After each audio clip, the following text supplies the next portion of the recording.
એક તરફ રાજ્ય સરકાર શિક્ષણને લઈ અને મોટા દાવા કરી રહી છે, ત્યારે શાળા પ્રવેશોત્સવ જેવા કાર્યક્રમો યોજી રહી છે, ત્યારે સરહદી કચ્છ જિલ્લામાં શિક્ષણની વાસ્તવિક સ્થિતિ સામે આવી છે.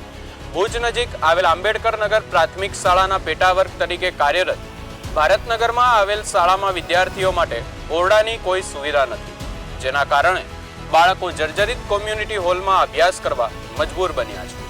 આંબેડકર નગર પ્રાથમિક શાળાના પેટા વર્ગ તરીકે ભારતનગર શાળા કાર્યરત છે.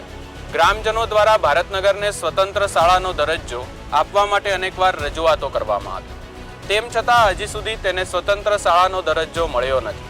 આ સ્થિતિને કારણે ભારતનગરના લગભગ 150 વિદ્યાર્થીઓ જર્જરિત કોમ્યુનિટી હોલમાં અભ્યાસ કરવા મજબૂર બન્યા છે. મુખ્ય શાળામાં માત્ર 50 વિદ્યાર્થીઓ જ અભ્યાસ કરે છે. ઓરડાની કોઈ સુવિધા ન હોવાથી બાળકો ખુલ્લામાં અથવા કોમ્યુનિટી હોલમાં બેસી ભણવા વિવશ છે. આ મામલે રોષે ભરાયેલા વાલીઓએ શાળામાં પહોંચી અને પોતાના બાળકોને શાળામાંથી નામ કમી કરાવવાની માંગ કરી હતી. આ વિરોધને પગલે તાલુકા પ્રાથમિક શિક્ષણ અધિકારી તાત્કાલિક શાળાએ દોડી આવ્યા.